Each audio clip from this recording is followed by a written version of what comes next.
বন্ধু, এই বিল্ডিংটা যে করছে হ্যাঁ অনেক পরিশ্রম করে করছে রে। না, সব কপাল। হ্যার ভাগ্যে ছিল, তাই হ্যাঁ এই বিল্ডিংটা করতে পারছি।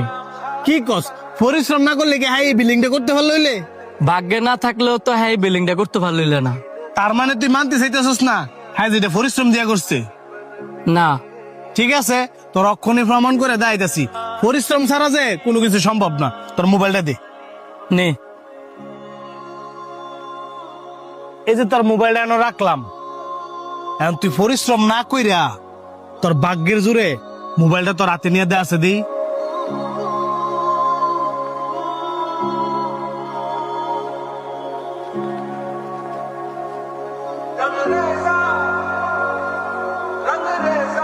ভাই, এই মোবাইলটা তো মনে হয় আপনার।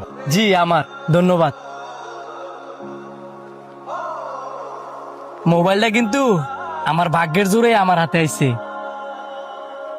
শোন, পরিশ্রম তো রাজমিস্ত্রি করে, যারা মাটি কাটে তারাও কিন্তু অনেক পরিশ্রম করে, যারা রিক্সা চালায় তারাও কিন্তু অনেক পরিশ্রম করে, কিন্তু তাদের ভাগ্য তাদের সহায় হয় না।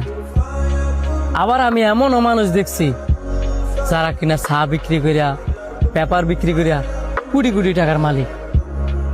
একটা মানুষ যখন পরিশ্রম করে বড়লোক হয় তখন সে বইলা বেড়ায় আমি পরিশ্রম করে বড়লোক হইছি। আবার সেই মানুষটি যখন দুঃখ করে নিচে বেড়ে যায় তখন বলে সব আমার কপালের দোষ। জীবনটা আছে না, ব্যালেন্স করে চালানো উচিত। যে সবসময় আল্লাহ পাককে খুশি রাখে, এর ভাগ্য কখনো খারাপ হইতেই পারে না।